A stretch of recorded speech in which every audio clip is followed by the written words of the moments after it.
So one of the latest narratives about Charlie Kirk that has recently surfaced is this one. Charlie knew that he was going to have his life taken from him.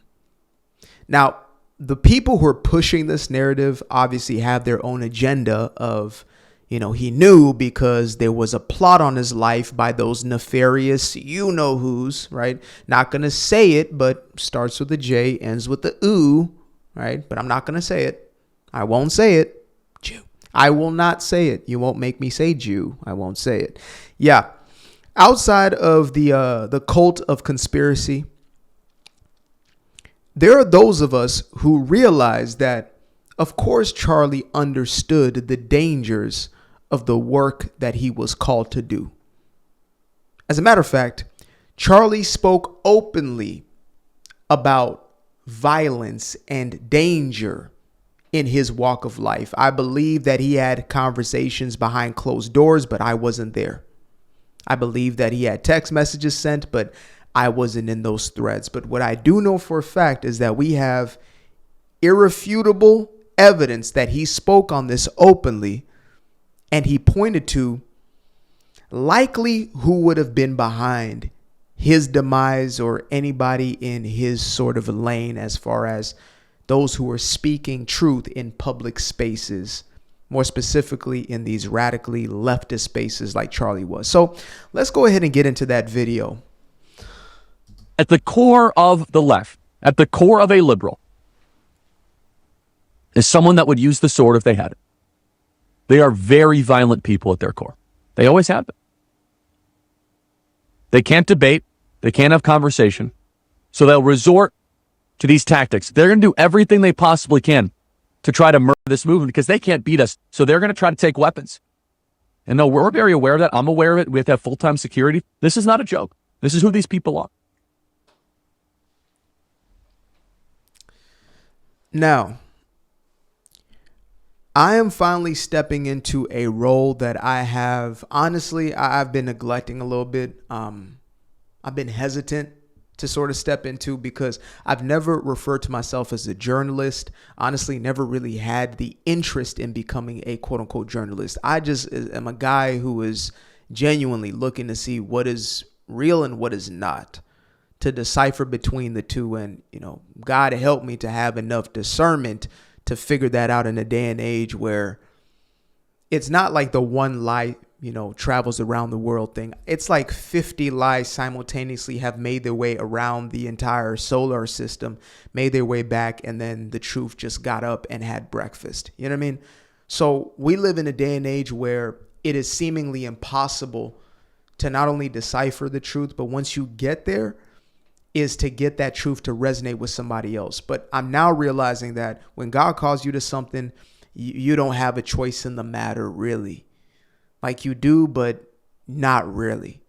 Unless you want to live in the belly of a whale or something like that and get spit out in Nineveh. Nah.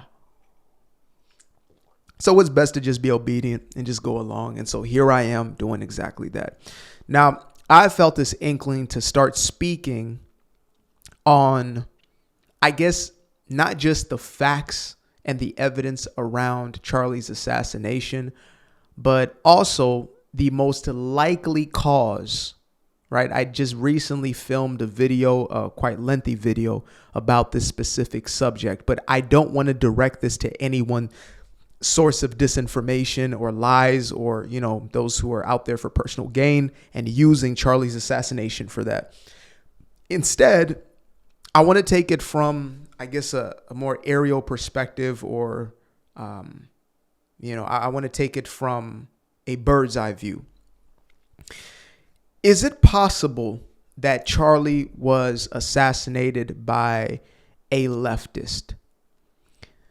Well, first and foremost, we have to decipher, is it possible that Charlie was assassinated by any group of anybody? Is it possible that anybody would have wanted to target him? The reality is, unfortunately, yes, right? There are a multitude of people groups, quote unquote, that we could point to that would likely want Charlie gone. Now, if we're to go down that list, I would start with leftists, according to him, right? That's the one he referred to in this very clear, succinct way to say that they're very violent and would likely try to, kill this movement as opposed to actually debating and having conversations. So I would say that top of the list would be leftists. And not only Charlie's words would confirm that, but the actions of many leftists in just a short period of time, right? In the previous video, I spoke of, the Minnesota shooter who went and shot up a literal church filled with children. This was a transformer, Antifa, radical leftist. It's no surprise. Now, this is the same group of people who have been violent anarchists from their inception. Not just Antifa, but the entire leftist ideology is rooted and based in that. You can go as far back as Stalin and realize that leftism has always been in connection with political violence. They go hand in hand. The ends justify every means. And the ends are as evil as the means are themselves. So I would put leftists at the top of that list. Second, I would likely put jihadists. Say the word, jihadists. Islamists. Well, number one, Charlie spoke extensively on them. I actually had a conversation with my buddy Jay this morning, and we got into this, and it's incredible how many times Charlie spoke openly about Islam, and yet they have not been brought up as a likely suspect, right? The Islamic Brotherhood, who are well-funded, or well-fueled, well-funded machines. Now, this incentive for I guess these Islamic or Islamic Brotherhood nations to be behind a scheme like this, if it was a sort of conspiracy in the way that it is being presented to us now, I would say that Qatar would have a vested interest in this because they have spent billions of dollars funding our universities. Actually, in the last 4 years, they've spent more than in the last 40 years in funding our universities in order to, I would say, I'm guessing it's not for free lunches for the students, right? It's likely ideological, likely to buy off influence in our universities, which happens to be the same place where Charlie had the biggest impact. He was sent to speak to college students, and this was essentially somebody else's playing ground, right? They had a vested interest there in the same way China did, who I would put third on my list to say, if anybody was to take him out, would it not be those who feel that their investment is lost or their investment is compromised because of this man's actions? So we're already 3 down the list, and yet we have not come to the Jew, right? And the reason for that is not because of my own sentiments towards the Jewish people and my own realization that they have been scapegoated and lied about, but it's really because when it comes down to it, irrefutable evidence-wise, how many of these situations have they been behind? Like, let's say, for example, they are known for taking out those who stand in opposition to them or speak up against them. Then I would ask the question that many others would ask, which is, why is Candace still here? Why is Carlson still here, or Catarlson still around? Why is Cheeto Mustache Man Ian Carroll even in existence if it is so scandalous and so dangerous to speak up against Israel? People have built entire platforms, entire careers off of blaming everything on Israel and slandering and smearing Israel, and yet they're still here with us today, making their Twitter money. Again, this is the art of critical thinking, and is going to be more necessary today than ever before. First, we pray for discernment, because a godly discernment is going to be necessary for the times in which we're getting into, that is even beyond our own human logic and critical thinking. Then on top of that, we layer our reason and ration, and we have to exercise and practice that. To ask the questions to say, okay, who would have a vested interest? Leftists wanted him dead. They said so.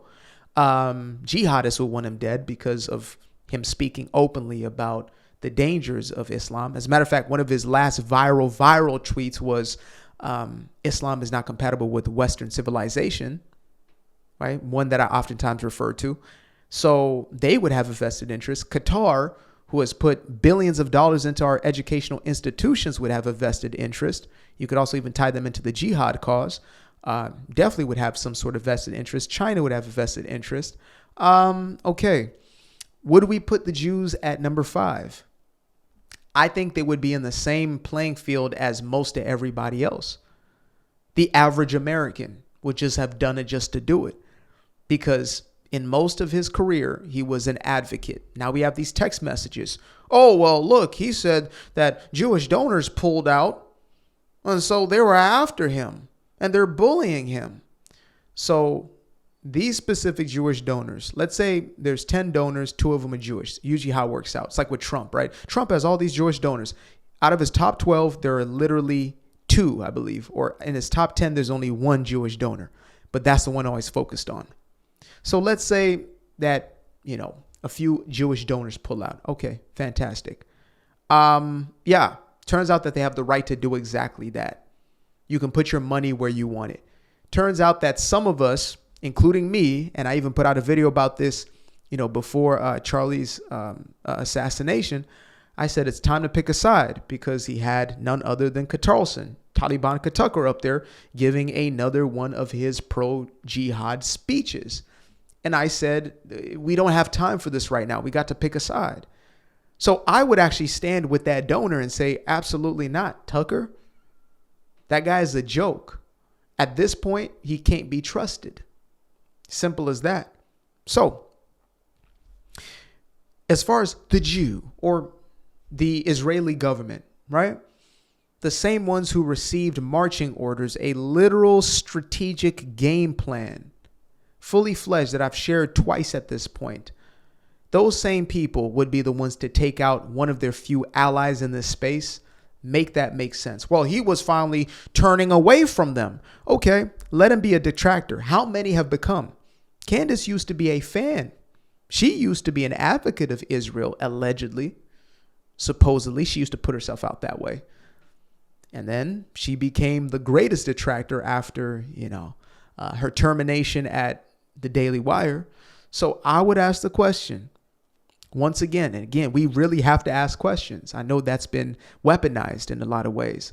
But to say, where would the actual incentive there be for them to take him out? Outside of the conspiracy theorist sort of rationale, which is usually not a rationale to begin with. It's sort of, there's a conclusion made, and then from that conclusion, we then have to take any evidence and fit it into the conclusion. We formed a narrative and a story. It's like the opposite of what a scientist is supposed to be, right? You're not supposed to say, oh, I know the outcome and it has to be this outcome. You have to be open to what the outcome may be. And then if you find yourself left field, then you're left field. Never thought that would happen, but here we are. But instead, they shut down the active investigation portion, which is a young man who was delivered up by his own father because he admitted to his father, essentially, that yes, that is him.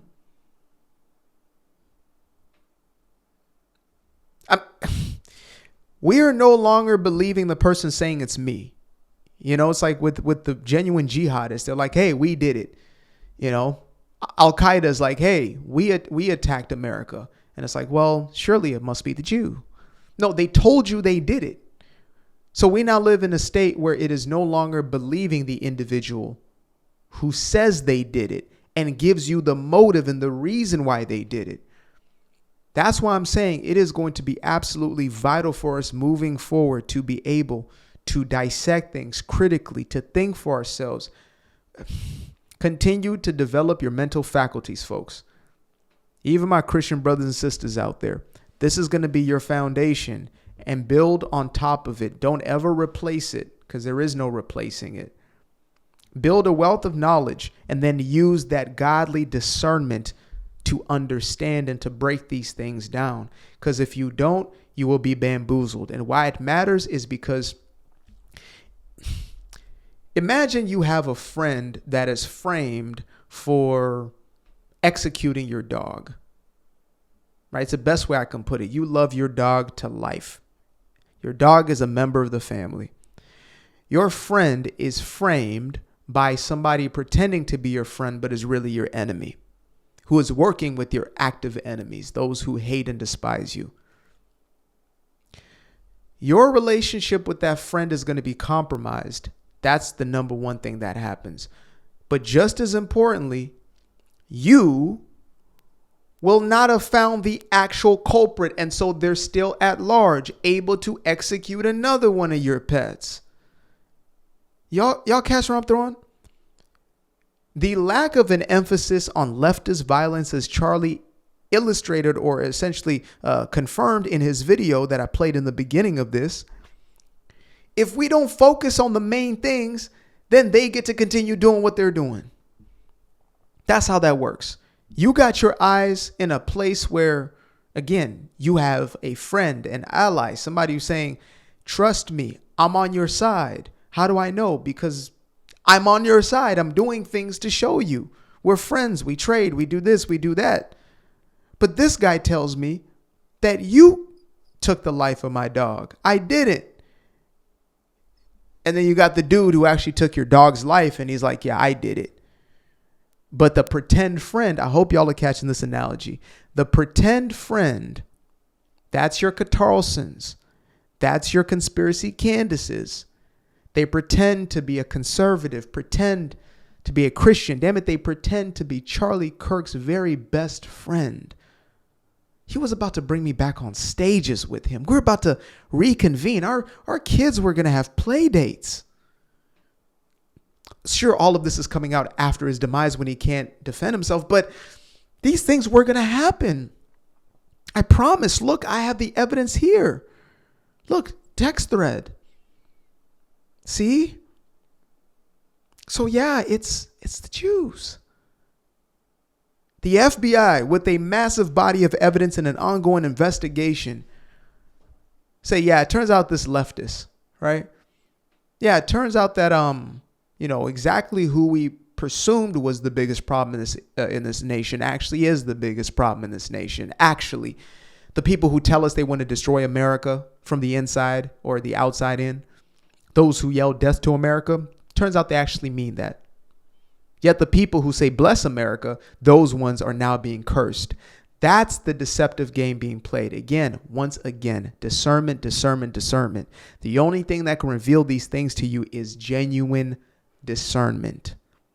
To be able to judge from a godly perspective when light is no longer darkness and darkness is no longer light. Good is not bad, bad is not good. When you're from that perspective, you will never see it. You will be duped every single time. So I want to further this conversation in this style when it comes to these subjects specifically. The narcissism in the likes of Cuckoo Candace, she actually revels in the fact that people talk about her. She does. She loves it. She soaks it up. Can't get enough of it. She loves when her name is popping up in the algorithm for whatever reason. It feeds her. This is the ways of the narcissist or the malignant narcissist, right? So when it comes to that, I want to do less feeding of that, but instead feeding into what really matters here. Now, at the core of it, it's salvation of man. The core of it, it is the gospel or obedience to Christ, not just the believing, but the following of Christ. That right there is the core of it all. And that right there is the part that I am the most acutely aware of, to say the ones who are going to be deceived and bamboozled, it's going to come to faith. Because when it comes to little T truths, they might be annoying and all sorts of things.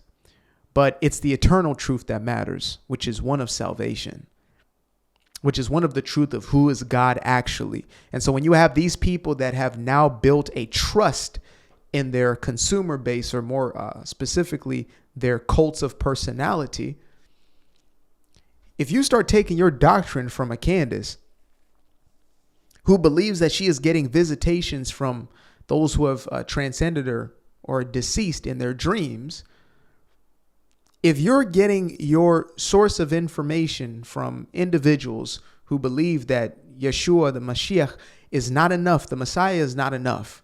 That there has to be angels, and there has to be Mary, and there has to be saints, and there has to be relics, and there has to be this, and there has to be, confessions to man as opposed to confessing unto God. When you start to believe in the theology of these people, then it is an ultimate danger and doom. And that's something I'm already forecasting and foreseeing. When it speaks of the wolf in sheep's clothing or the false prophets, I assume that is people who profess God or profess Jesus, but then sell you a different gospel. At the end of it all, that's going to be the most important. Then comes the little t truths as far as they're being deceitful and how people, view politically and things of that nature. But even the issue of Israel, it's all here. It is prophetic. There is a time when the world will turn against Israel. And no, there has not been a replacement of Israel. The replacement theory or the replacement theology is heretical at its core. The one that says Israel is no longer having the covenant that God placed upon them that he claims. This is God's claim. So that means it's a commandment, that it is eternal. Eternal, forever. That their role in this grand scheme of life is going to forever stand. We all have a place in that. But as far as Israel goes, that's already been written. That makes some uncomfortable. That makes some people who call themselves Christians uncomfortable. If it does, then you must not understand that word.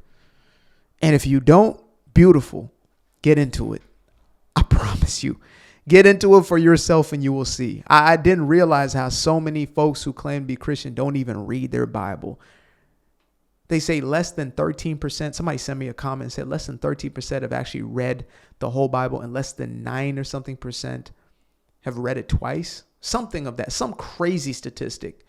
It's like 90% have not actually even read it. They know a little verse here and there, but they don't understand the full context. So I know that it is part of my own calling and my own vocation is to, at the very least, to open this up and to refer to it. Because it does speak of the times we're in. We're going to live in the greatest time of self-delusion and deception and people who are actively looking to warp and twist reality. We live in the day and age of AI, the deep fake. You can't even tell the difference between a real video and a fake one nowadays. Your grandma used to get finessed off of Photoshop pictures. Wait till she gets hit with the deep fakes. We're living in a different time. And therefore, we're going to need a different level of commitment. There's no more time for the lukewarmness and the in out. No more time for burying your head in the sand and pretending things aren't going on. Simply being entertained for entertainment's sake. I'm not saying there won't be happiness. Joy actually is a greater and more sustainable resource than quote unquote happiness. But if you're living for your pleasures, you will get duped. Or you will be one who, as it states in the parable, when the seed is sown, it falls onto rock or falls into the thistle and the thorns, and it is choked out and it never makes it because you care so deeply about things that are fleeting. And so that's going to be my final message there. The same one that Charlie had for everybody is the same one that I got. It's the one of the gospel and to lead folks back home. Simple as that. So continue to pray for the folks that are spreading this disinformation, omission or commission, if they're doing intentionally or not. But mostly keep your prayers for those who are being deceived. Those kids who are stuck in this leftist ideology, these kids that are absorbed into these social media algorithms, etc., and falling for the lies of the woke left or the woke right, all lies and deception, all different false gods or whatever it is. Continue to keep your prayers focused on these folks. Love y'all. I appreciate y'all. Till the next time. Peace. Appreciate you guys for tuning in. Now, if you'd like to stay around, make sure to click that little subscribe button down there, or you can show some love by going to the description below and clicking on the button titled Buy Me a Coffee. Leave a little something there, or click on the Cash App. Leave a little something here. Till the next time, peace. I've been up for hours, I've been up for days, staring at the ceiling, I've been counting strays, I've been in my feelings, I've been out of mind. I've been getting visions of the other kind. Yeah, I've been up for weeks. I'm in the counting blessings over counting sheep. I can never be the type to limit when it comes to me. I used to be the pleaser for the people.